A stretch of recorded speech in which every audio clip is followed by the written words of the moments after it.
Recording. Wait, Alrighty, well, hello everyone. This is episode one of the Peak Performance Podcast. My name's Trevor Dalton, alongside co-host Shane Kelly. How you doing, buddy? I'm doing good. Doing good. How are you? Yeah, doing well. Obviously, right now it's a great time for sports for sure. We've got Super Bowl 59, correct? 59 coming I up here. I believe 59. Uh-huh. Let me double check Between that. the Philadelphia Eagles and the Kansas City Chiefs. Um, So we're going to be talking a little bit about that.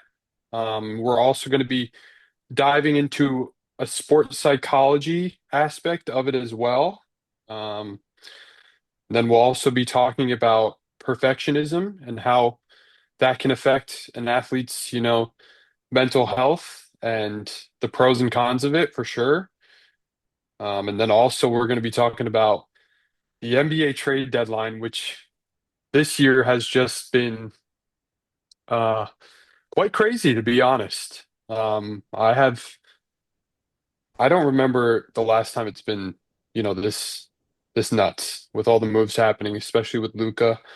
So we'll talk about that, and then we'll get into some trivia too at the end. Little bit of trivia at the end. Yeah, that's perfect. All right, so first we're just going to start off with some introductions, just to let you guys know what we're about and kind of our backgrounds. So, Shane, take it away. Hello, my name is Shane Kelly. I am a first year graduate student at Fresno State studying sport and performance psychology. As an athlete myself, my background is in soccer and volleyball. They're the two sports I played the most, but over time I've played basketball, I've played baseball. I just love playing sports in general, which is why I'm pursuing this field, trying to gain an understanding of what separates the good athletes from the great ones, and a lot of that is on the mental side. Oh, what about you, Trevor? Give us a little bit about your background. Yeah, so I grew up in Connecticut. Went to Rhode Island for my undergrad. Played Division One soccer there as a goalkeeper.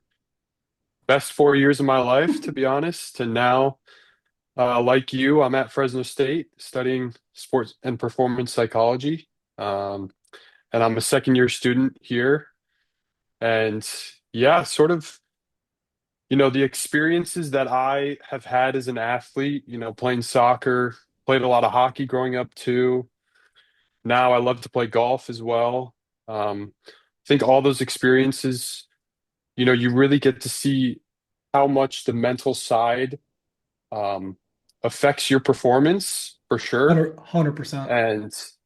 And so that's kind of what led me to pursue this path. And so yeah, now I'm here at Fresno and met some great people along the way, like yourself. And yeah, here we are. So Here we are. alrighty, so start off by talking about perfectionism a little bit. Um, we went over this in class the other day, and I think perfectionism can be seen a lot in sports, obviously, youth sports, collegiate sports, professional sports. And the way that I sort of see it is it's a personality trait kind of where all you're thinking about is trying to become as flawless and excellent as you possibly can. Um, and I think there's a lot of pros and cons that can come along with that. Um, so yeah, what's your perspective on perfectionism? I think with all the downsides, perfectionism does bring a lot of benefits, especially at the highest level. Most elite athletes, whether that's Olympic, collegiate, professional, would not be there if they didn't have some element of perfectionism within their own habits. Hmm. Because it takes the most amount of training. You kind of have to be insane to want to train that hard and sacrifice so much in your life. But the other side of the coin is you are sacrificing a large portion of your life. And if you let it stray you the wrong way, your expectations for yourself are going to be unobtainable. And it's going to be something you can never fully grab. So you'll never find that happiness and success.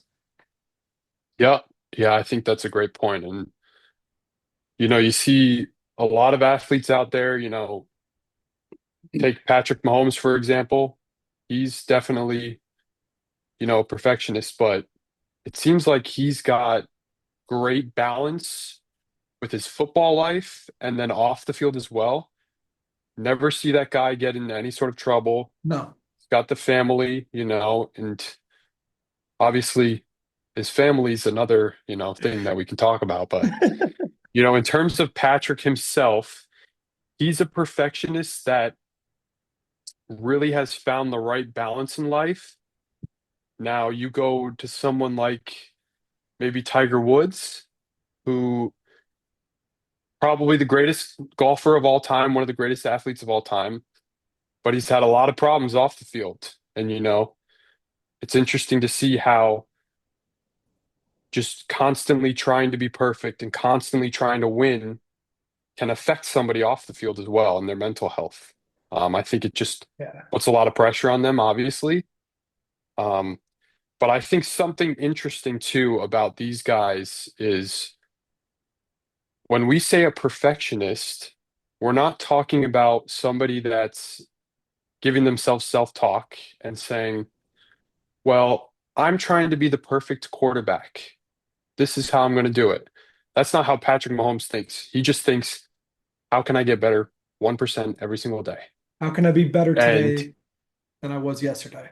exactly, he's not telling himself, how do I become perfect? He's just looking to make little strides every single day to give his team the best opportunity to win. And I think that's what makes him so great, for sure. I would raise the point that with Mahomes in particular, you don't see a lot of those negative downsides.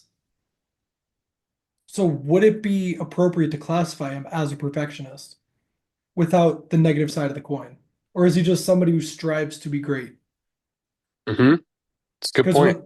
when I hear perfectionist and perfectionism, I more so think of Kobe Bryant, Michael Jordan, the guys that are quite literally insane Yeah. and often weren't the healthiest outside.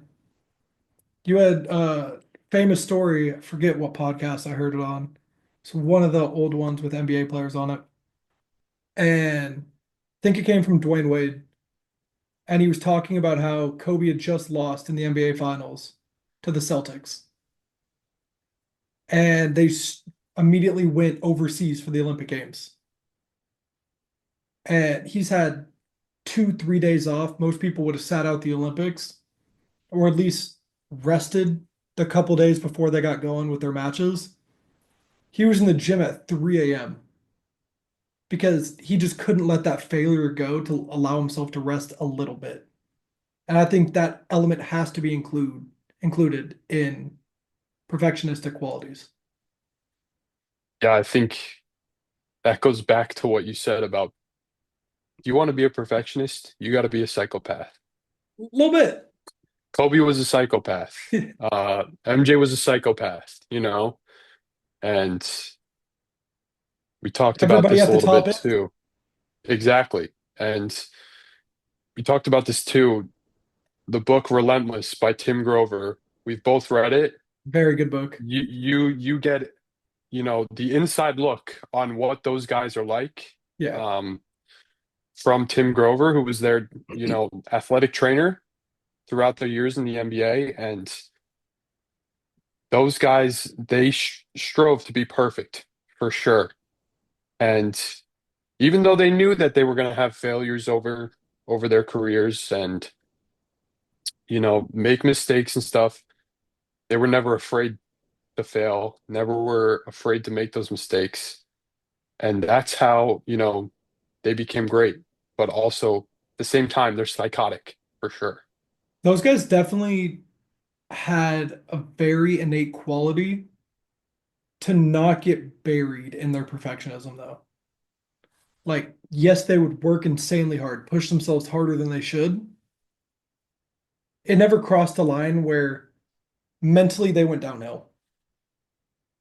Yes, you can argue MJ a little bit because he retired during his prime to go try another sport because the burnout became that bad. But for the most part, Kobe was almost robotic. It was basketball, basketball, basketball. And when it wasn't basketball, he was all about being a dad. But he carried the same mentality of I need to be the best basketball player I can be into being I'm going to be the best dad I can be. And being an LA guy, I really wish we could have seen what he would have done longer post retirement because I think he would have been a great tool for women's basketball. And it had his full attention. Yeah. Yeah, absolutely. I mean, you see and hear like Sabrina Ionescu, she Yeah. talks about how big of an impact Kobe had on her. Now she's out here winning WNBA championships, Almost beating Steph and Curry in a 3-point contest. exactly, it's just the impact that he had on not only, basketball players when they're on the court, but, you just hear about how he's able to teach people, the things that they have to do off the court in order to be great. And it's just amazing, and I agree. It's very sad what happened, I bet you, let's just say he was still alive today. That dude would be successful in any field. I mean, Oh, he would have carried the same mentality that he had from exactly. basketball into anything he wanted to. For the Hmm. couple years, it was coaching his daughter. And pretty sure that team won championships, if I'm not Oh yeah. mistaken. I don't think they were Oh losing yeah. very many games. Hmm. And It, then if he goes into some sort of business, I mean, look at him with Nike already, what he was doing with them. But business, he would have been successful too, any yeah, sort of field. Podcasting for sure. I mean, being able to numerous hear him things. sit and talk would have been a joy. Yeah, And I think it absolutely. says a lot about his mindset when it's not just that he's respected from basketball players. The top people in every field had respect for Kobe and looked to Kobe for mental guidance. Hmm. I believe it's Yeah, and I Roger think Federer. He was a big supporter of AC Milan. mhm, It it's every sport they looked to Kobe. And when he passed, it was a mourn around the world. mhm. It wasn't an LA thing, it wasn't an NBA thing. Because his mindset went above sports. Yeah, for sure. And I think the thing with Kobe too is he had just a relentless drive to be successful. However, he never, it seems like with him and MJ and these perfectionists that are able to be successful, they have this ability to be able to withstand pressure like no other athletes can. I mean, all eyeballs are on them all the time. You got the media who's just, you want to talk about an external factor that can affect mental health. Huge That's a factor. perfect example, And so it's unbelievable to see how these guys strive for greatness, but also just they never seem like they have the pressure get to them. And even when they're nervous, because obviously everybody gets nervous, including them, Tiger Woods talks about how he was nervous all the time, but it's just the constant repetition, the constant experience, the constant practice, it gets them to withstand that pressure for sure. And it's when you see it happen and you watch it on TV and you watch it live, it's unlike anything else And I on think earth. there's two clear reasons as to why they never seem to feel pressure. Kobe and MJ specifically. Number one goes back to a point from Tim Grover's book. No pressure from a fan base, from an organization, from family, from teammates could be greater than the pressure they put on themselves. So there's never anything new. They Hmm. buried themselves in pressure. They learned how to handle it, and everything else was small in comparison. Number two, their work ethic allowed them to diminish that pressure a little bit. There was never a situation in a basketball game that they hadn't practiced 150 times, or probably more. So they never had to think, what should I do? It was a natural process. Yeah, and I think, like I said before too, part of that, you know, they put so much pressure on themselves. However, the repetitions and the practice, that's how they are able to withstand pressure. And I think that, when you practice so much, when you go through those repetitions, those guys are able to get into flow, which is, something that we'll definitely talk about on our podcast for sure. This just innate ability to be able to fully focus on something, and it almost feels kind of euphoric, like, time slows down. And that's just because those guys, they're able to get into that zone because they've put in so much work. And it gets to the point where, they get into a state of flow and it's game over for the other opponents, Because other team, because it's they know what pretty they're much doing and you're not impossible. going to stop. Yeah, it's impossible to stop it. So, Well, regardless of the field, stress, in my opinion, stress comes from a lack of preparation. If absolutely. if you're a student, you're stressed about a test, you didn't study enough. If you're at a business meeting pitching an idea, if you didn't prepare enough, you're going to be stressed.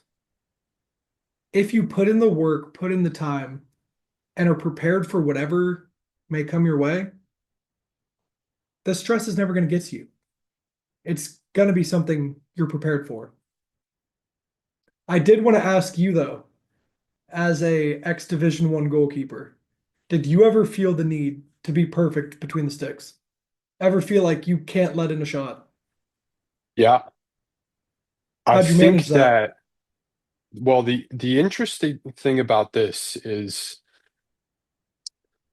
I think it's very different for each position because, and this is where, like, for me, goalkeepers, they relate a lot in terms of psychology to strikers because if you make a mistake as a goalkeeper, it probably ends up as a goal. If you make a mistake More as a times than not. striker, yeah, if you make a mistake as a striker and you miss a wide open goal, then it's no goal. Whereas, if you're a midfielder and you make a mistake, somebody might be able to bail you out typically. Or, if you're a winger, you give the ball away, can try to win it right back. But I think that's something that was hard for me to deal with. If I make a mistake, I let the team down. And that's sort of the responsibility that I took. But, I started playing goalie when I was 9 years old.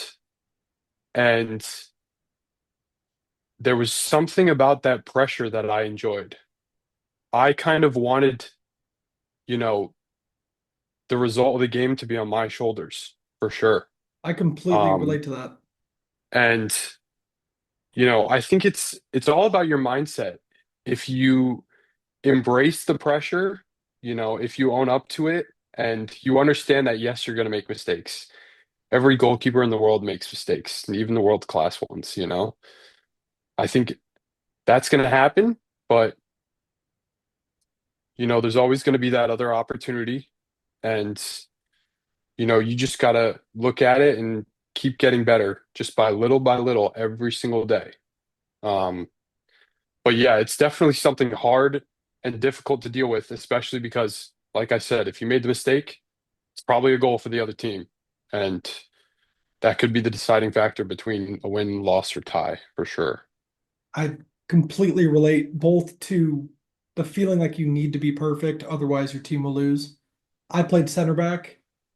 I always envied the fact that if a striker or a midfielder misplays a pass, they just misplay a pass, you lose possession, you reset. If I'm trying to swing the ball around and I miss hit a ball, the striker's through on net. Yep. And the eyes are directly on me. Even if it goes in the back of the net, nobody's looking at the keeper saying, you should have saved that. It's what was he doing? But I loved that. I loved when I knew the striker I was going up against was the league leader in goals. He was that guy. And making him feel frustrated fueled me. Stress and excitement are basically the same feeling. You just have to learn how to turn stress into that excitement that you need. But if you had to Yeah, give and one message to an athlete or anybody in any field to handle being a perfectionist and the stresses that come alongside, what would you say? well, there's there's something that I always tell myself, and this is for sports, this is for any aspect of life. You got to be comfortable with being uncomfortable. And the way that you get to that stage in your life is by putting yourself in uncomfortable situations. Like when I was playing soccer at Rhode Island, the practices were intense, and our team made them intense because, we wanted everybody to feel uncomfortable. And, that led us to having good results on the field. Um, I think, another example off the field is like public speaking. I used to suck at public speaking. I I hated currently it. suck at public speaking. Well, you're gonna get there. I You're gonna force get myself there. to do it because Exactly. that's the That only way to that improve. exactly. You have to put yourself in uncomfortable situations. The more you do that, the more comfortable you become, and then you won't feel the pressure as much. It feels a lot more natural, you know, and it just goes back to the importance of you got to grind, you got to consistently work hard. The more repetition you do, the easier it'll, you know, you'll be able to execute these things for sure. It's almost relate directly related to weightlifting. How Hmm. you said you wanted the practices to be hard because that's when you grow.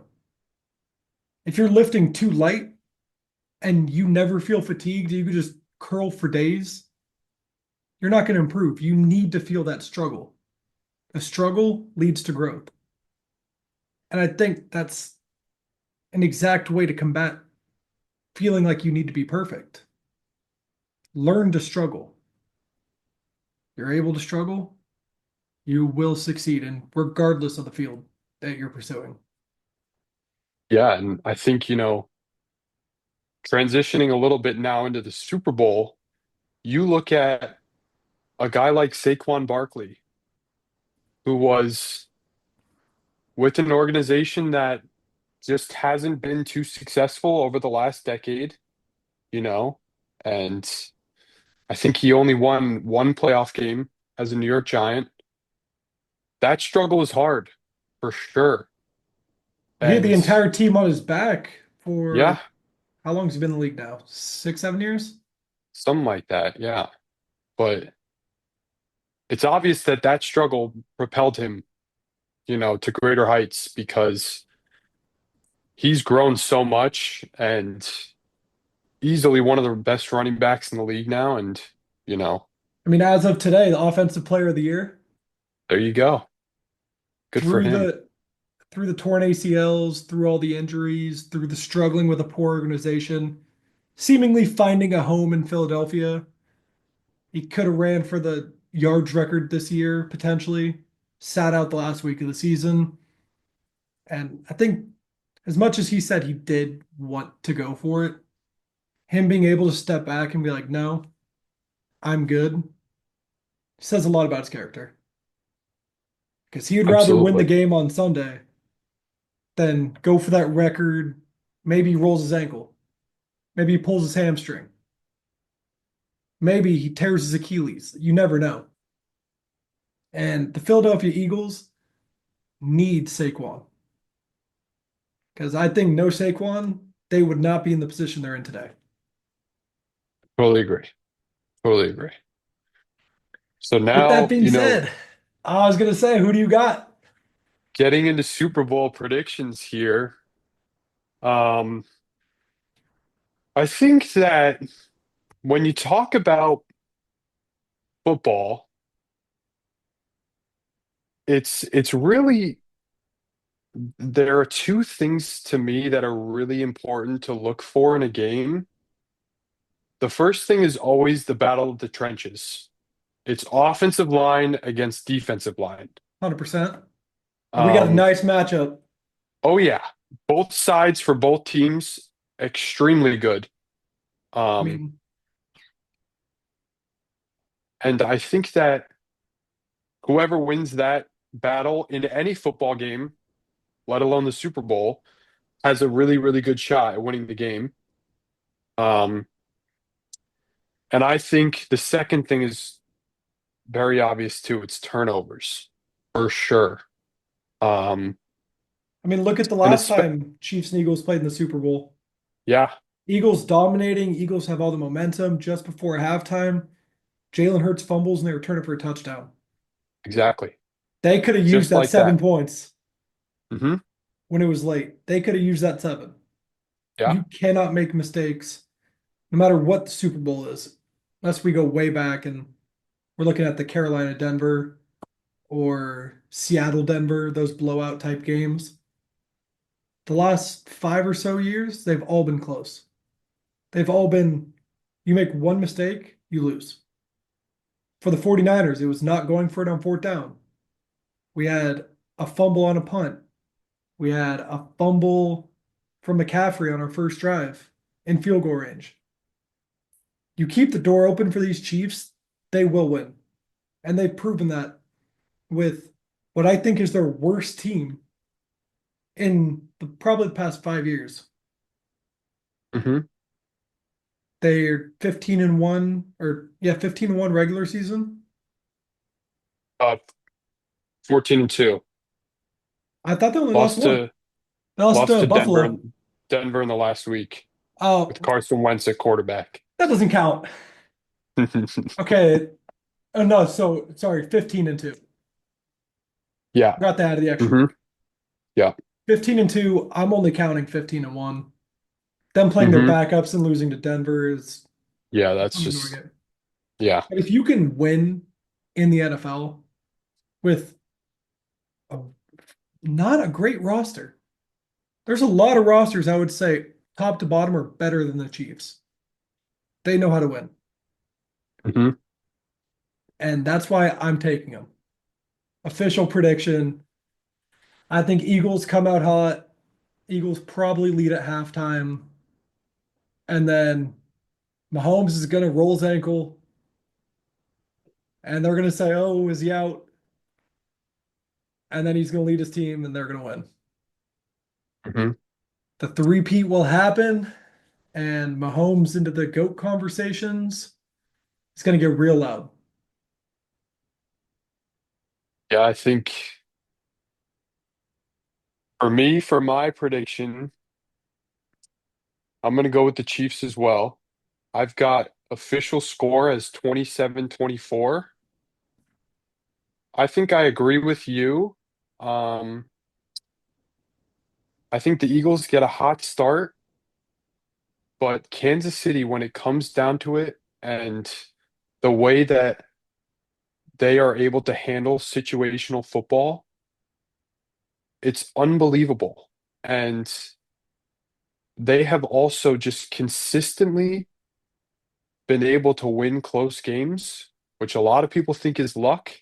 I can assure you it's not luck because No, at the end of the it is day, not. winning is a habit for sure. And when you win, it becomes contagious across the locker room.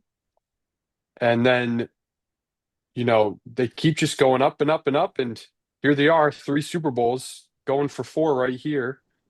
Um, What, Mahomes has been it's 6 or 7 straight conference championships. He's been at yeah, every year since his rookie year. it's unbelievable. And He's lost before the playoff or before the Super Bowl twice to the New England Tom Brady team, and he lost to Cincinnati. Other than that, he Hmm. has been in the Super Bowl every year because he knows what you have to do. And why I'm locking in the Chiefs is as simple as this.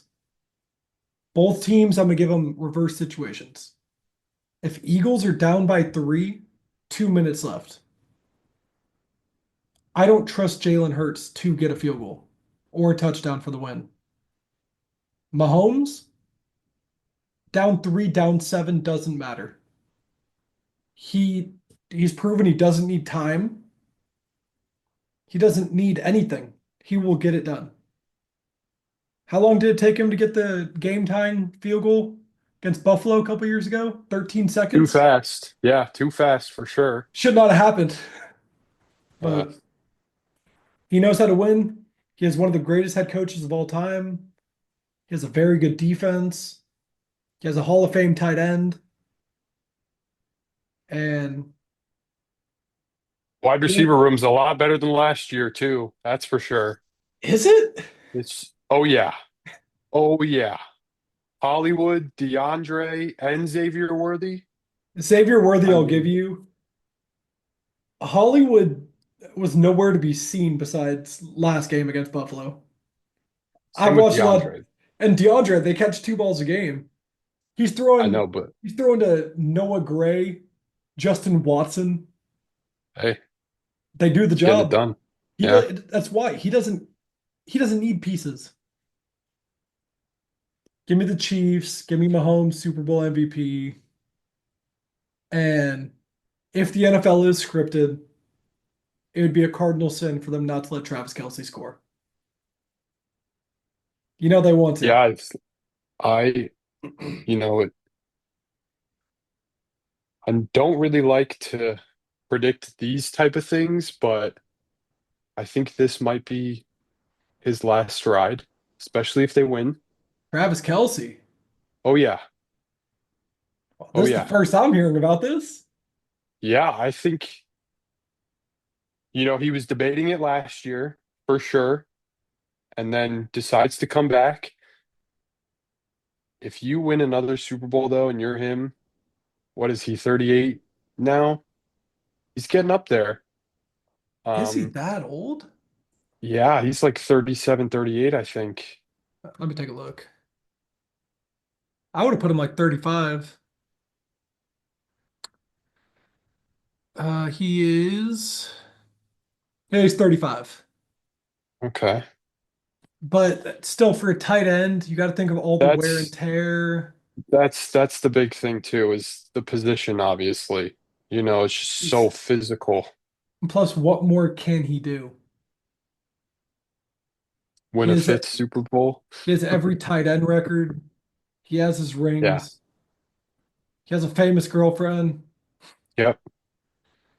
He's Dude's the got a guy. good life. He's He's not got a living too good bad. life. Yeah. He's an uncle. Yeah. But yeah, lock me in with the Chiefs. And like I said, I think Eagles are going to be up for the majority of the game. Chiefs take over in the fourth quarter. I'm going to lock in final score. I think it's going to be fairly low scoring. I like 20. I'm going to go 28-24. Yeah. I I can't go against the Chiefs. I want to, You can't as do a it. Patriots fan, I understand now why people can't stand the dynasties. Because I'm getting sick and tired of this.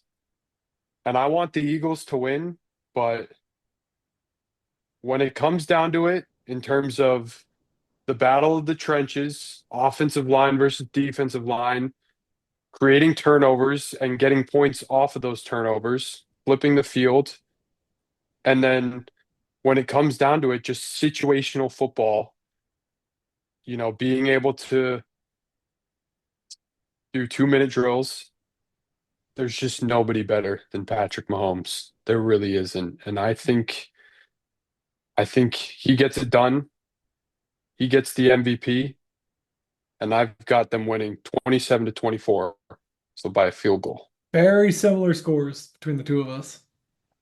Hmm. 1 point. 1 point difference. I might sound crazy as a 49er fan, rooting for the team that beat my team in the Super Bowl twice, but unpopular opinion, I actually don't hate the Chiefs. I don't hate them at all. There's I more dislike individual athletes and the way they handle business.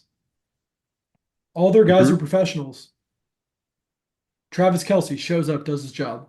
Mahomes shows up and does his job, despite all the family chaos he has going on. I've never heard a bad word against Patrick Mahomes. His teammates love him. His coaches love him. He's not getting in trouble with the law. Like him more than Philly. I think they're better than Philly, even though Philly's better on paper. Give me the Chiefs 28-24. And I like your little touch of Kelsey calling it after a win. Only if they win, though. A loss I and think if he's they he's lose, coming back. oh, I agree for sure. I totally agree. But they win, I could see, Him the just Peyton Manning card being dealt, retire as a champion. hey, it's the best way to go. Absolutely. At the end of the season, 29 teams are going to be upset. One's going to be happy. Hmm. Be the one. Absolutely. It's tough to be the one. And I think that's also something that a lot of people don't understand. There's only one team that's going to end up winning, you know? And that stinks, but it just shows how difficult it is to win. And, like I said, I'm sick and tired seeing the Chiefs win all the time. However, as a team, I have so much respect for them. I have Just nothing but having the respect. the ability to just consistently be great top to bottom. It's just Well, they make every it's mistake that the other team makes be the mistake that cost them the game. mhm. If you make a mistake, they will punish you for it. All right. So moving forward, along with the Super Bowl talks, though, is let's talk about Jalen Hurts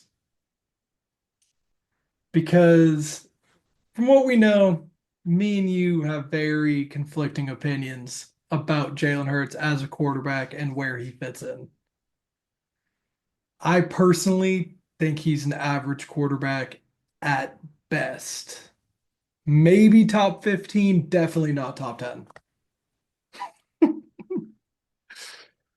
Can you give your reasoning, please? I can give a lot of reasoning. Okay. Take away Let's- the tush push, which I credit the O line for. What is Jalen Hurts good at? Well, Better than the rest of the league. What is he good at? I think and I obviously have a different opinion here to Shane. I think Jalen Hurts is a top 10 quarterback in the league. Um, I think one thing that I've been really impressed with him this year, especially, is at the beginning of his career, he really, really struggled against the blitz. Any team that blitzed that guy, it was pretty much game over. And early on in his career, he wasn't really able to read blitzes because he wasn't calling them out at all. It was his center, Jason Kelsey, who was calling them out. Now, with him retiring, I think Jalen finally decided, hey, I've got to start being able to read coverages better and read the blitz better. In 2023, his passer rating when he was under pressure, think he was like 20th in the league. This year he was top five, only behind, I think, Baker, Lamar, Jared Goff, and Joe Burrow. And when you're able to have a passer rating that is top five in the league when you're under pressure, that's a really, really important skill to have as a quarterback. And I do agree, but you also got to look at the sample size. And I think adding Saquon Barkley to that offense, teams can't blitz because if they're having a blitz off the left hand side and it's a handoff to the right, you're not catching up to Saquon. It'll be him versus safety. So teams are having to play more defensive, giving Jalen extra time. I have looked at his playoff numbers. Do you know his average passing yards in a playoff win? Well, Every game he's won in his career in the playoffs. How many yards is he throwing up? one, I'll guess 170-ish. 135. Hmm. He is not the wheel that makes that offense spin. They have the best O line in football. He has probably the best receiving core in football. He is a top, maybe top five, definitely top 10 tight end. He has the offensive player of the year. He does his job. He is average. He is standard. He is nothing special. I'll also say this. I think that it's obvious that the Philadelphia Eagles run the ball the most out of any team in the league. Part of Saquon's success is the triple option factor. I think if Philadelphia has a non-mobile quarterback, I don't know if Saquon has the same success as a running back. I think he would still be, of course, elite because of the offensive line. But the fact that Jalen Hurts can also run, I think that that's another thing that makes him special.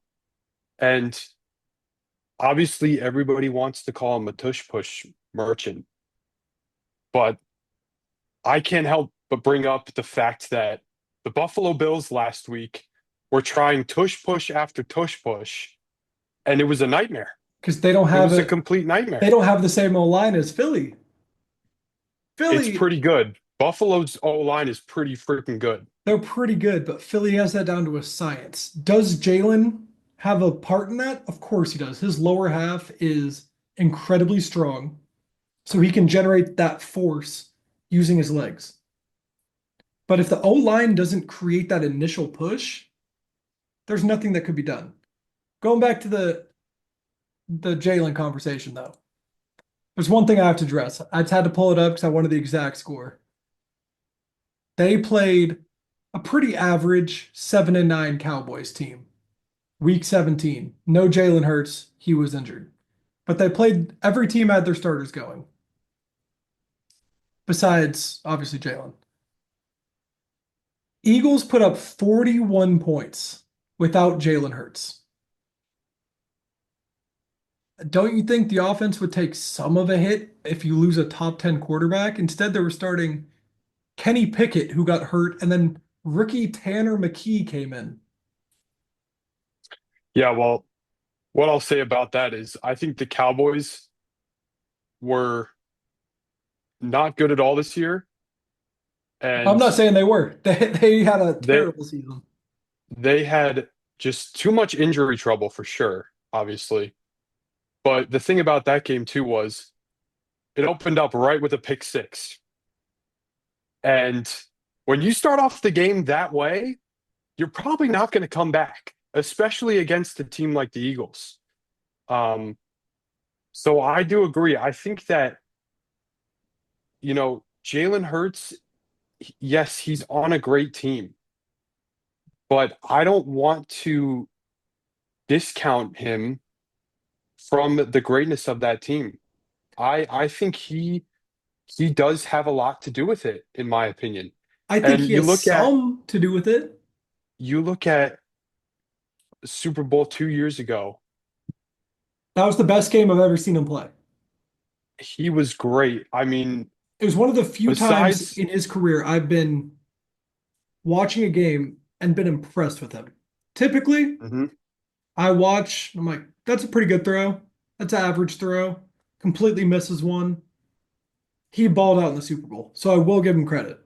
He played excellent football.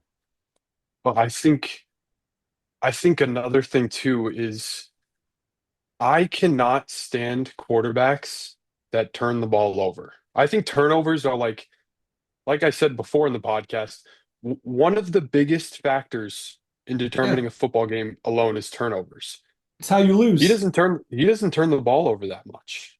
I mean, I think Eh, last Last year year he was a lot worse. he struggled, but like I said, I think this year he's improved a lot. And I You do just have to take into account though how little he actually throws the ball. I agree.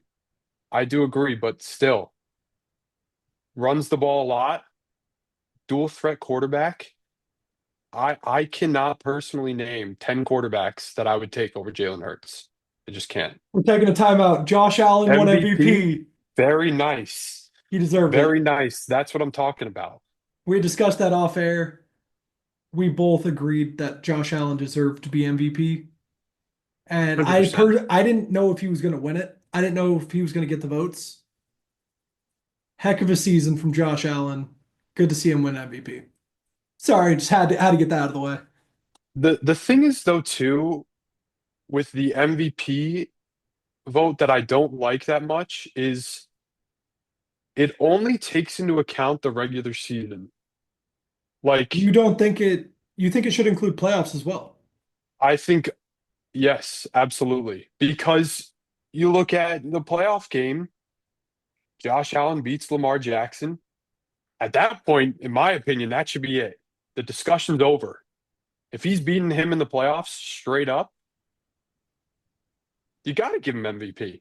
I I agree to an extent. I am very against quarter or using wins as a quarterback stat. You're gonna hate this. I discredit Brady a lot, and we will get into that in the future. But I don't think winning is a quarterback stat. I think a quarterback can definitely win you a game, can lose you a game. But you take a made in a lab quarterback, perfect in every attribute,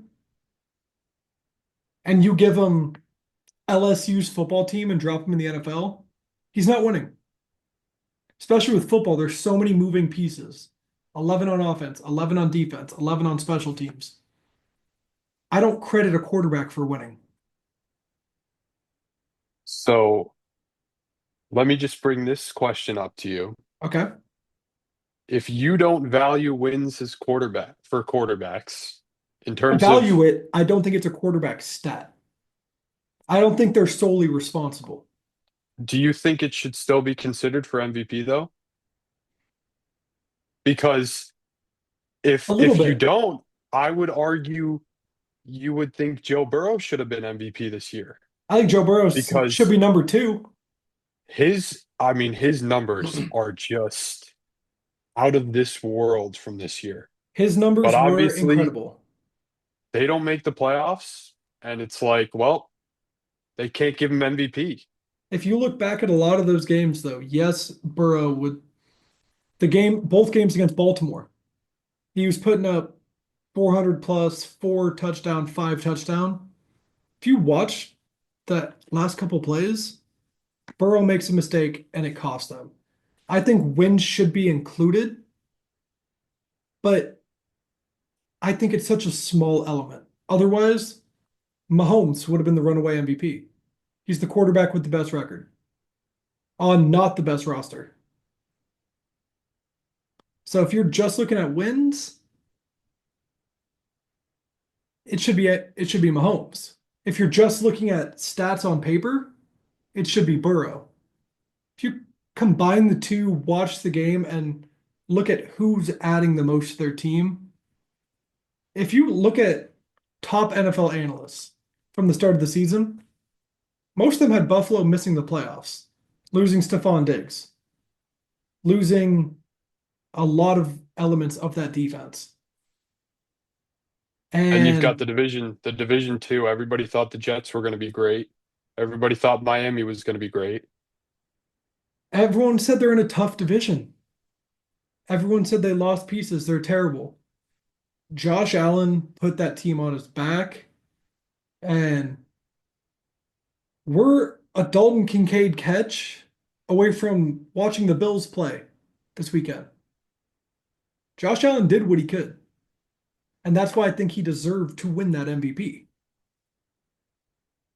You know what's this is an interesting thing too as well. Yes, all the eyeballs go to Dalton Kincaid for sure. However, the final score in that game was what? Let's see. Pulling it up as well. 32 to 29. Now, if I remember correctly, Buffalo missed two two-point conversions in the game. They did. And when all these like big games are going on, football, basketball, whatever in sports, I'm always texting in my group chat, 100% same. and I said to my friends, I think the two-point conversions might bite Buffalo when it comes down to it. Clearly it did. And Yeah, it's. but it I just didn't goes agree with them back either.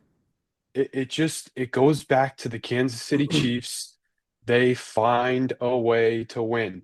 And they've And created such a persona, such an image that other teams are scared.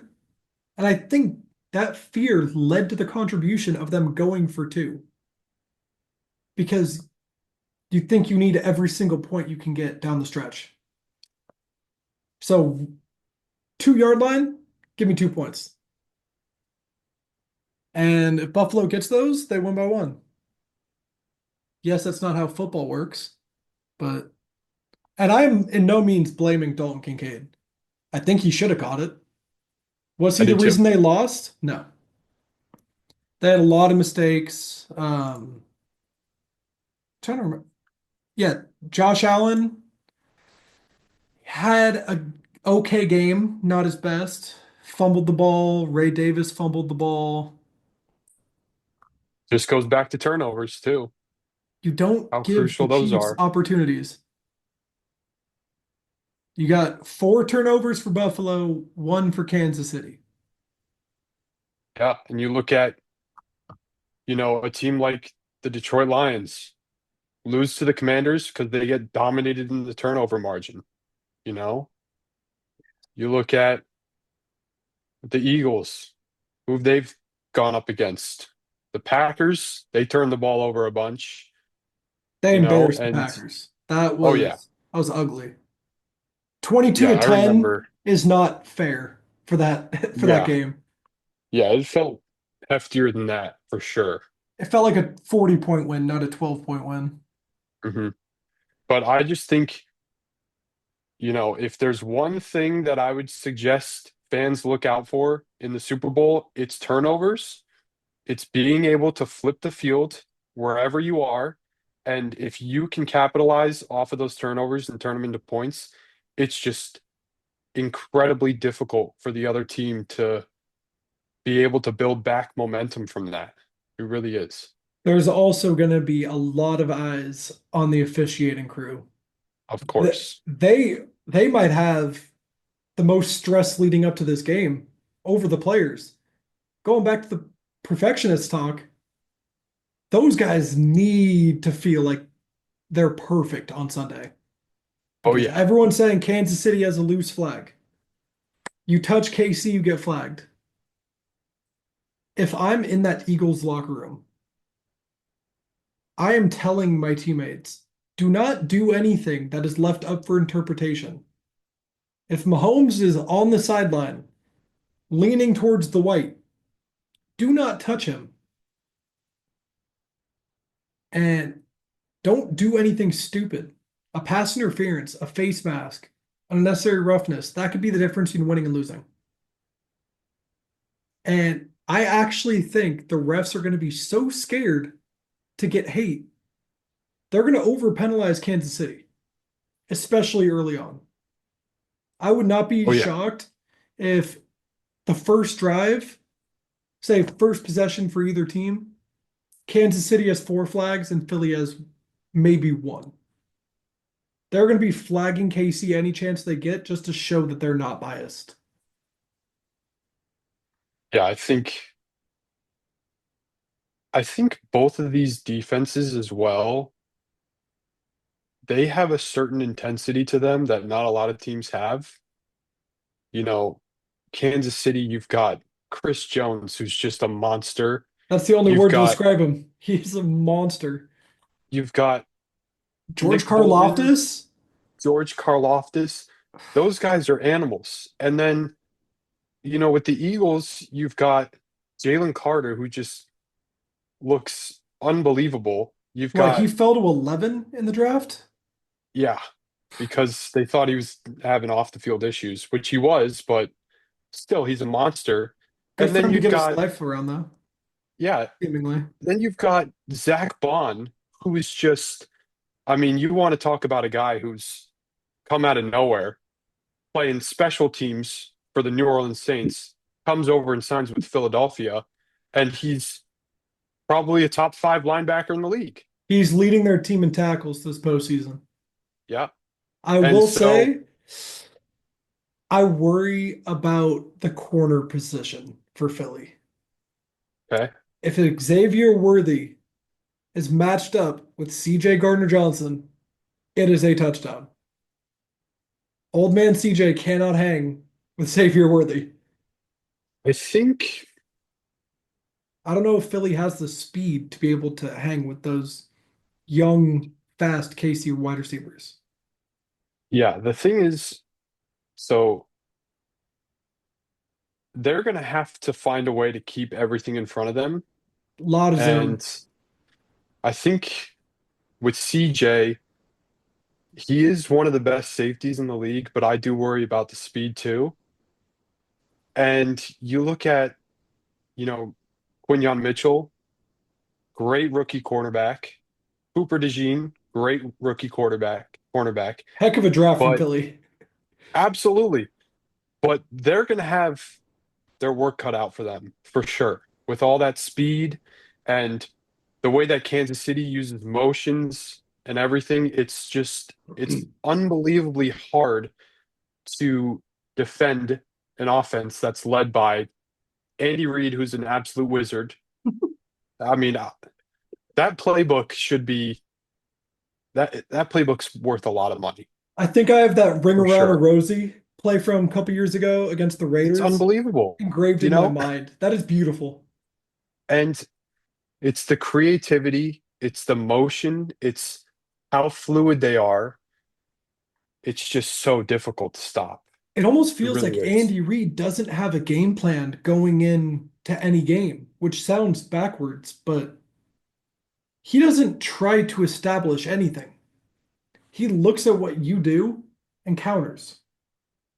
If the Eagles play a deep zone, say nothing over the top, Mahomes will dink and dunk to Kareem Hunt, to Travis Kelce, to Hollywood Brown, all the way down the field, kill 7 minutes and score. Oh, you want to get aggressive and crowd the box? Xavier Worthy's gone. On an end around, on a screen, on a straight go route. It feels like Andy Reid, like, I don't want to say doesn't have a plan, but it kind of feels like he doesn't. He just works with what the defense gives him and makes your defense look bad. Yeah, I think that's a big thing too with, these massive games, playoff games, Super Bowls. You have to find a way to make adjustments. And as a Patriots fan, that's what I loved about Bill so much. North There were Carolina times legend. where, yeah, there were times where, first half, Patriots would look like they're struggling, and then they're a different team in the second half because of the ability to make adjustments. Andy Reid has that ability as well. And that is just so, so crucial in these big time games. being able to, adjust your game plan a little bit, see what the defense is giving you. It's like a chess match for sure, but you got to be able to on the fly just constantly be able to read the defense, see what they're giving you, and adjust to that. And I totally agree with you. Andy Reid has a plan, obviously, Yeah. but it seems like he doesn't because it's so fluid. It's always changing. He's always adjusting to the defense and what they're giving him. And And with it's him and greatness Mahomes for sure. communicating, the two of them will figure out where your soft spot is, and they odds are Travis Kelsey will be standing there. Yeah, And even with his age, he does not move like he used to. He finds holes in the defense, stands there, and will get 25 yards. And it's remarkable. it is. I did want to digress onto the trade deadline. Yeah, let's do it. A lot of big moves. We have De'Aaron Fox to the Spurs, obviously the Luka AD deal. Jimmy Butler's now a Warrior. We have Brandon Ingram to the Raptors. What team do you think had the best trade deadline? I'm going to go with the Los Angeles Lakers I for don't sure. think I don't think that's a bold take. Um, I th- Listen, Anthony Davis is spectacular. I think he's easily still top 20, top 15 player in the league for But he's sure. not generational. No. Luka And Doncic is. he is. And Max Christie too. We've talked about him. He's a good player, really Good young talent. too. 22, I believe. Yeah. Good talent. But Luca is Luca. And there's only one Luca, and you hear a lot of rumors about, well, his conditioning's not great. Does he have the discipline? But gonna be honest with you, I watched the full press conference. Doesn't look overweight to me, at least from the eye. Doesn't look Yeah. overweight. And you know what? Let's say he does have some discipline issues. Well, you know what? Last year he carried his team to the NBA Finals, and now he comes over to the Los Angeles Lakers. He's playing with the GOAT of discipline and consistency, LeBron James. Yes. It's just it's gonna be it's gonna be so fun to watch. And I think too, saw today, Lakers also got Mark Williams from the Charlotte Hornets. I'm a He bit conflicted about that move. so the thing is with him, a lot of people say he has effort issues, and I can see that in his game, but it's the same thing. You put that guy with LeBron James, and his mindset's probably going to change. Also, a guy that leading up to his NBA draft, they asked him who the GOAT of basketball is, and his answer was LeBron. This is somebody he looks up to. This is somebody who any basketball player should want to model their career after. I mean, year 21, and I believe at halftime right now, he's at 22 points against Golden State. Just cooking. My only issue with that trade is I absolutely love Dalton Connect.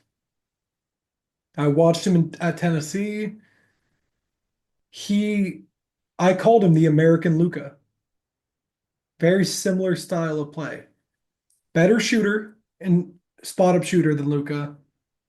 Less good at assisting and playmaking, but very similar style of kind of bigger, kind of clunky, kind of doesn't seem athletic to the naked eye, but will destroy your defense. And to quote Markeith Morris, going back to your Luca's out of shape talk, Markeith in his opening press conference said, if Luka Doncic can put up 30 points, 10 rebounds, 10 assists on any given night, I don't know what being in shape is. And Yeah. that's the truth. He can be overweight. I'd argue Nikola Jokic is overweight. He's Hmm. dominating the game of basketball. Yeah. I totally agree with you. I love Dalton Connect. I don't know how he fell to what, 16, 17 to the Lakers. Dude, I Like celebrated. I was so he happy. he was by far, in my opinion at least, by far the best player in college basketball last year. Yeah, And him or he Zach fell that, Edey. yeah, he fell that far just because of his age. And I don't really agree with that. Sometimes it's important to have that experience going in as a rookie. So many And GMs want that young talent that they can develop. Why would you prefer an 18-year-old that is talented, not as good as a 21-year-old? I'd rather have the 21-year-old that can walk onto my team, make an impact today, than bank on this guy might turn into an all-star. You see it all the time yeah, with MLB. Guys are top of the farm system. They are the next big thing. They don't even last half a season in the MLB. Give me the talent that's established and make them better. I totally agree. I But totally agree. I like the Spurs. I like what the I like the Spurs have Spurs cooking. too. hmm I think that I've been shocked because Victor Wembanyama is an absolute monster, and Freak. he's a guy that's really young. You don't even really need to develop him because he's already that good. And I've just been shocked that not a lot of stars want to go to San Antonio. I mean, Chris Paul went there, but he's at the end of his career, and so for them to get De'Aaron Fox is really, really a good move by them for sure. That's not a team I'd want to play in a 7 game series at No, all. You absolutely have not. the experience of Chris Paul, the explosiveness of De'Aaron Fox, the alien of Wemby. It just, they're a complete package. And then they have a whole bunch of other young talent. I'm blanking on the guy's name. Always has dyed hair. Oh, Jeremy Sohan. Yeah, He can put up some buckets. Really good defensive player. Stephon Castle's having a great season. he's unbelievable. I'm a huge Castle fan for sure. Harrison Barnes, Absolutely. spot up shooter. He's not the seventh pick talent that everyone thought he was going to be, but he will score. He will play good defense for you. And also has great, great experience too. Yeah, Won some titles with the Warriors. Solid piece to have for sure. this is a team that currently sits just outside of the playoffs in the Western Conference. They are sitting 2 games back of the play-in. I Oh, think they're they going to get make in the the play in play. easily. I think they make the play-in without a doubt. Yeah. One of these teams, I'm assuming the Kings is going to fall off. San Antonio gets in there, and between the Timberwolves, the Spurs, the Mavericks, and the Suns, I like the Spurs odds of getting through. I do too.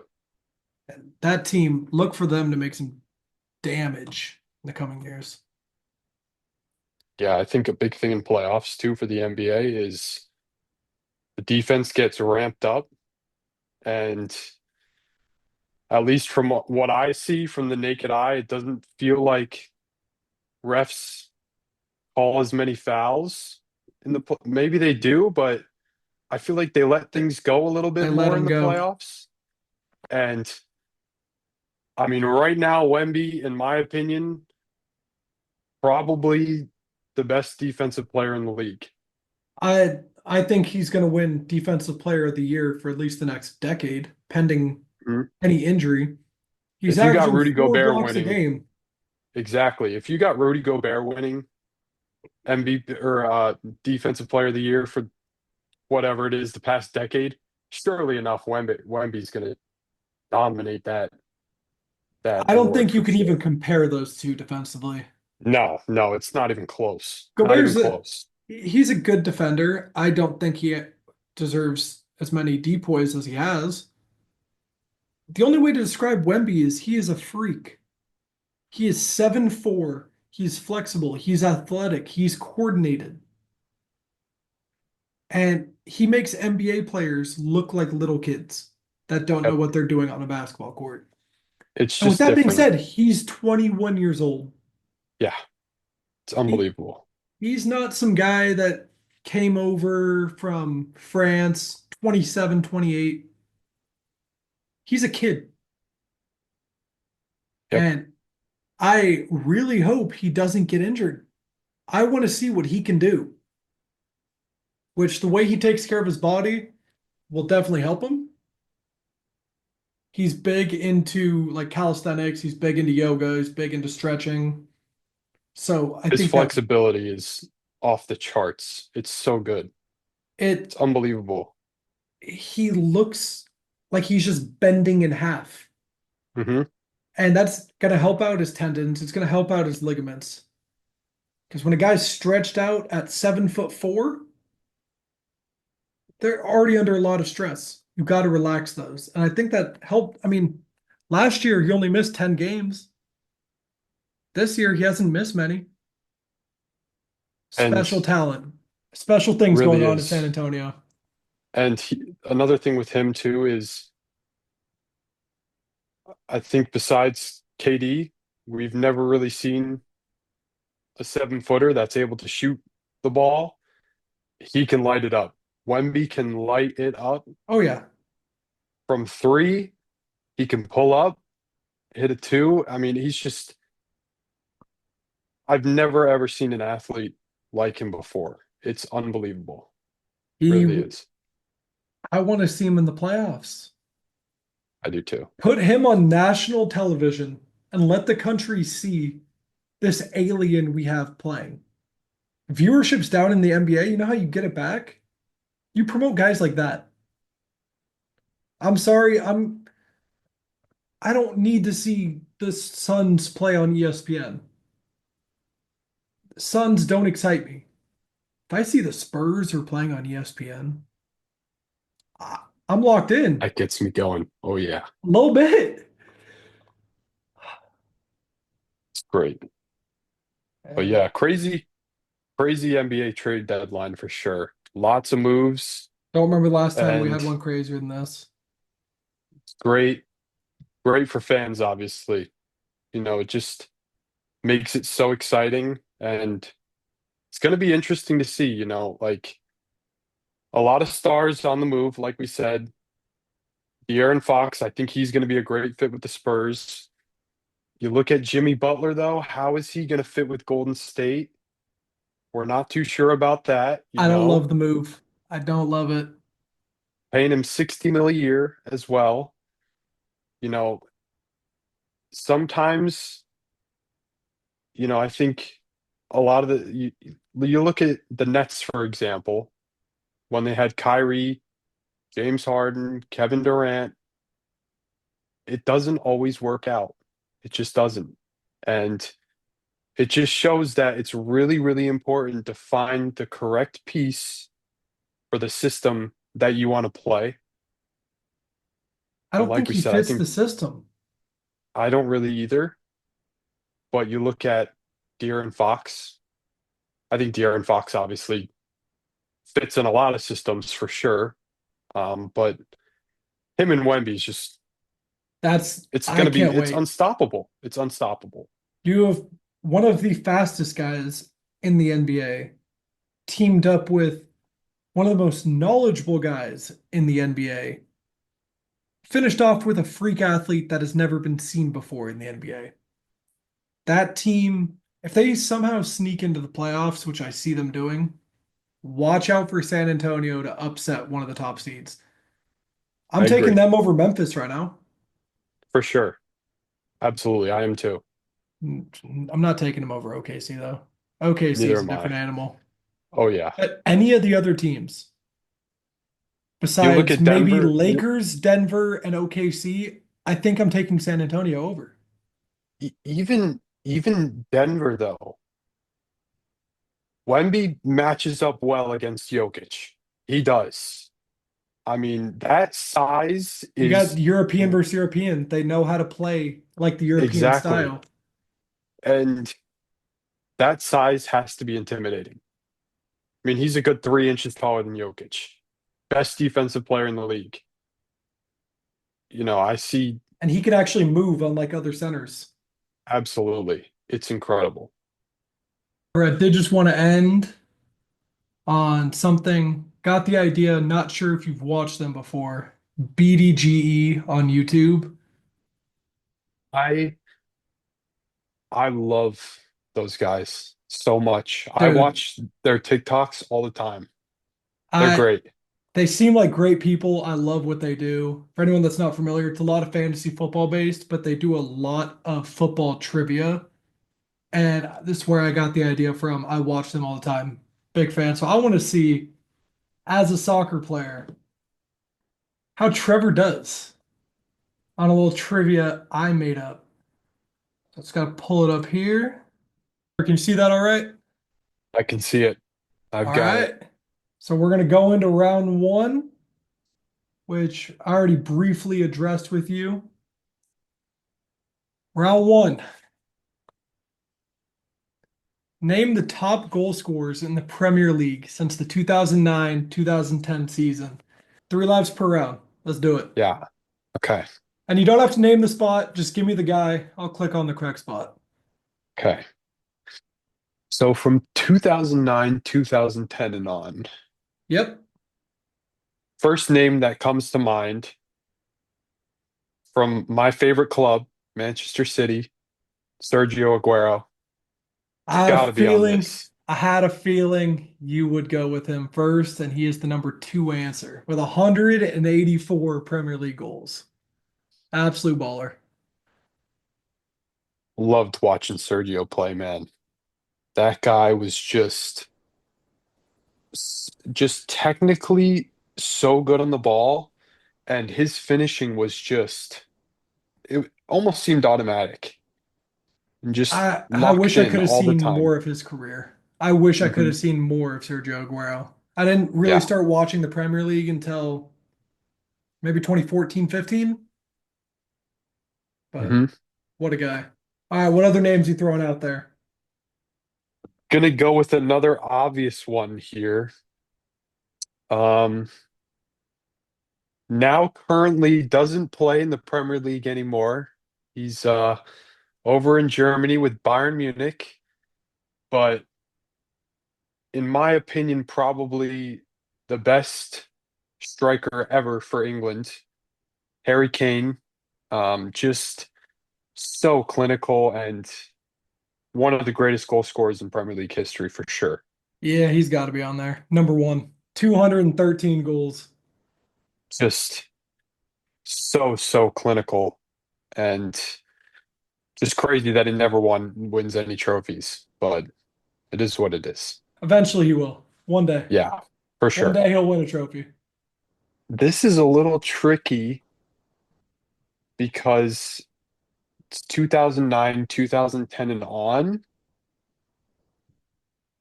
and I don't know if this guy really fits the timetable. If you're thinking who I think you're thinking, he's on there. Okay, so I'm gonna go with this guy. Uh, one of the best offensive players I've ever seen. Played for the club that I actually despise in Manchester United. I'm gonna go with Wayne Rooney. Last answer on the Okay. board. Wow. His timeline didn't fit. Otherwise, I think he would have been higher. Hmm. But I was actually surprised to see him on this list because his prime doesn't overlap with 2010 on.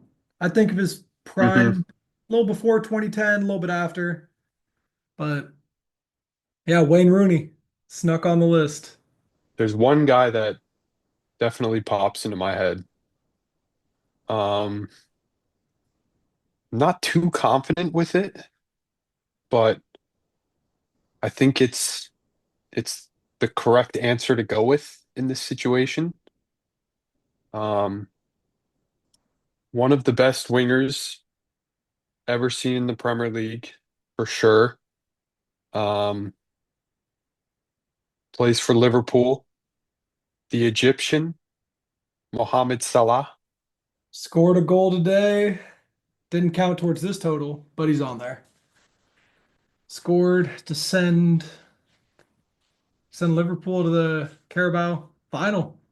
Hmm. I mean, that guy's he's so creative on the ball. He's Soccer IQ is off the charts. I would not want to defend And him. just He in would make me terms look of stupid. a winger that can go against a guy 1v1, there's just not that many players like Salah that can really do it better. I mean, he's just so effective in the final third. He's he. It seems like if you give him an opportunity to score, he will score. Hmm. Shot in the box. I don't know many players I'd rather have over Mohamed Salah. Yeah, I agree.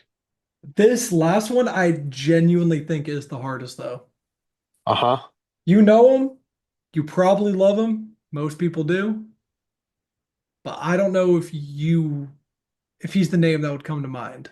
So there were two guys that I was set on deciding between. Um, One of those guys is my favorite player of all time, but I'm not going to say him actually. Um, and that's Kevin De Bruyne. Um, I don't think it's him because I think pretty recently he got to his 100th goal. And seeing Wayne Rooney at 128, You don't think he scored 30 since then, being no, I injured? don't. I don't. Poor guy, he's always injured. Um, the other guy that came to mind though for me is a guy that has just been around for a long time and he's played only in the Prem. Uh, Played for Liverpool to start off his career, then went to Man City, then went to Chelsea, then went to Arsenal.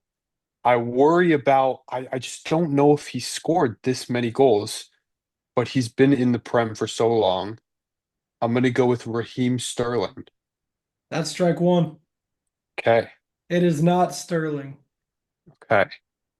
Only reason why I thought of him is because he's just been around for a while and he's never Well, left the Prem. this guy has also never left the Prem and has been around a while. Ripe old age of 38. 38. 38-year-old still in the Prem. Who's doing But it like that? he's got to retire eventually, doesn't he? He's one of those guys I wouldn't be shocked if you found him playing in some fourth division team at the age of like 45, just because he enjoys it. Trying to think about teams who they have. 38 years old. 38 years old. I did not realize he was that old. 38 years old. Still I active. I can give you another hint if you want that I don't think will give it away that much. Okay. I'll take the hint. He I got nothing right signed now. he signed with this club in 2014, has never left. He's a Really? club legend. 2014? 24 since 2014, he has been on this team.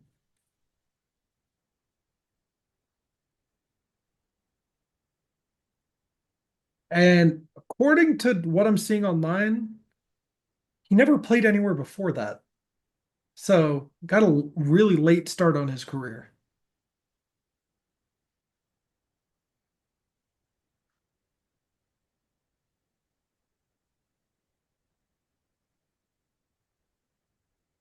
name just popped up for sure. Um, it seems very high. Like, I don't know if he scored this many goals though, Well, shoot it. You got but it. You can eat one. I can eat one. Um, this guy has one of the most special stories in soccer for sure, just because started out in like the ninth division of the in England and just worked his way up and was just a freak at finishing, led his team to one of the most improbable Premier League championships ever. Gonna go with Jamie Vardy, Leicester City. I was also shocked to see him on this list. He's fourth. 143. He's My only behind goodness. Salah, Aguero, and Kane. He's a freak. It does Just a help he's been guy. there for 11 years. Do you see what I'm saying though? Jamie Vardy's the type of guy that at the age of 45 would be playing in the fourth division. Oh, for sure. Yeah. Nothing That left to dude's prove, just, nothing left to do. He just loves it. yeah. Him and his Red Bulls, it's just an Four, unstoppable combination for four of sure. them a day. Yeah. Goalkeeper, your specialty. Premier League clean sheets since the 2010 season. And I do think this is easier than the strikers, purely because there's a lot less goalkeepers. More or less, name the five best. 2009, 2010 and on. I mean,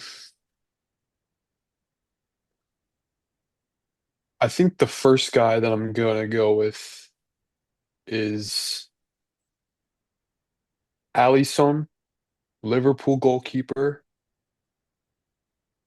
I'm not necessarily confident with it, but you want to That would talk be, about best of the best. He's got to be up there. he is the first answer off of the board. He's sixth Okay. place. Really? Sixth place. You got three guys that are 100% retired. One guy that I genuinely don't know if he's retired. He might be. Okay. Definitely out of the Prem, though. And then one guy Okay. that's still playing. Okay. Of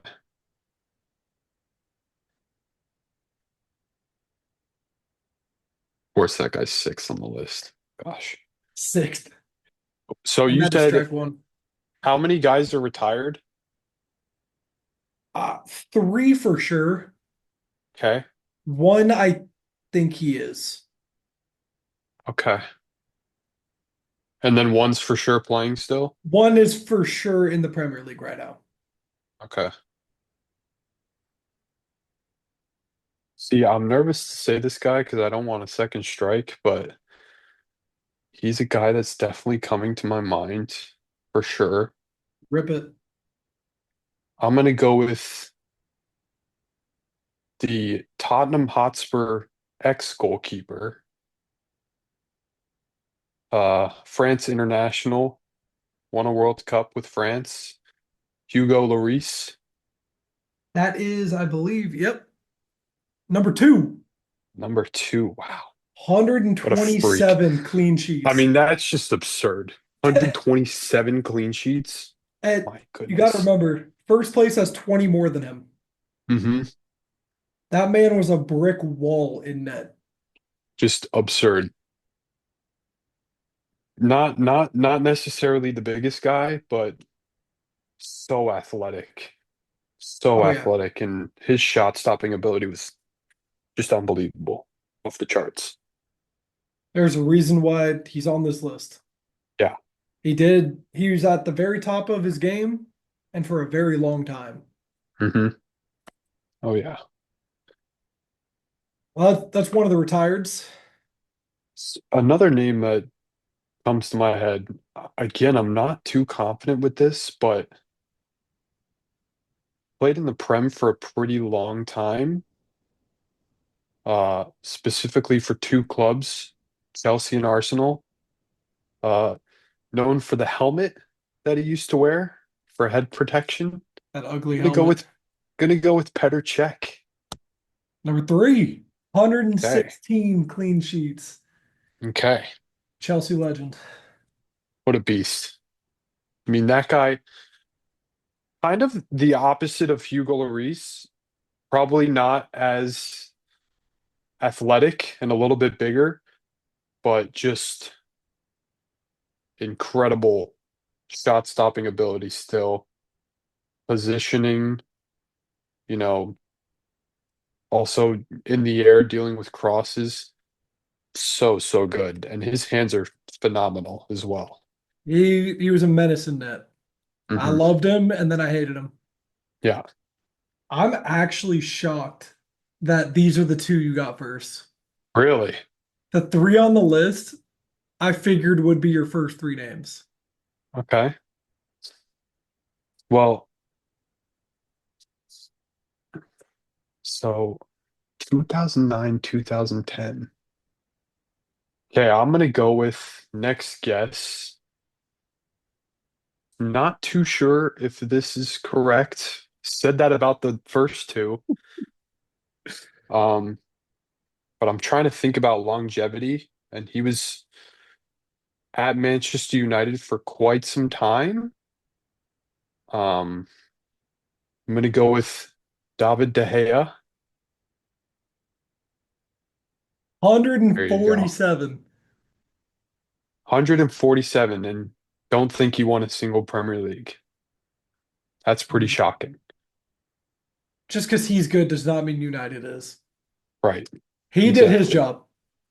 For sure. And you could see the goalkeeper struggle they've had since getting rid of Daya. Hmm. It's been guys in and out, and none of them really successful. Yeah. So final two, four and five. Still trying to think about the big clubs too. These guys, they're in the big clubs. You said one of the guys is active One still. of the yeah, one of these two is still playing in the Prem.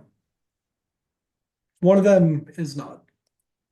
It's a good thing that you said that because I was actually thinking about guessing Chesney. He's at Barca now. He's uh he's actually surprisingly low. He's Really? 19th. He only has 48 clean sheets. Hmm. He must have not been. He I don't think was he was actually, around he that was, long. yeah, he was around before 2009, 2010 as well. So, gosh. And to give you some insight on the numbers, Mhm. both of these guys are over 100 and they're only a couple apart. All right. I'm just gonna throw this out there. I mean, I feel like I have to. My favorite goalkeeper of all time. The problem with him is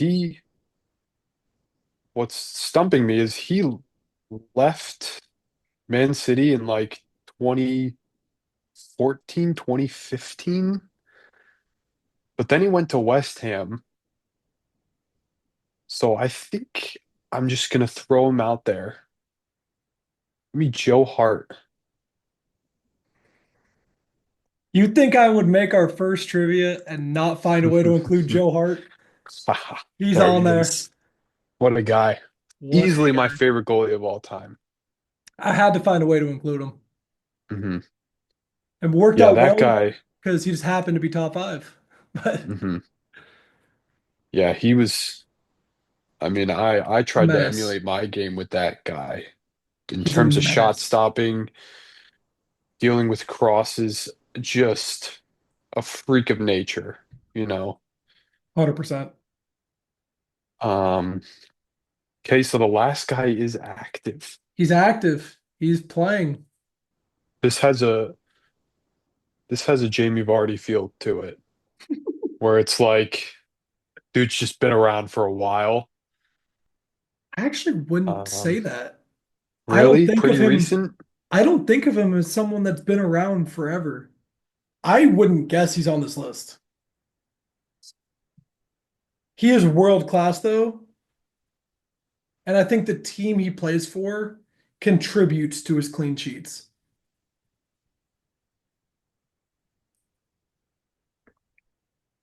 Okay, so this was the next guy that I was gonna go with. Um, it just seems like a lot because he's not that old. Um, but recently has been dealing with some injuries. Um,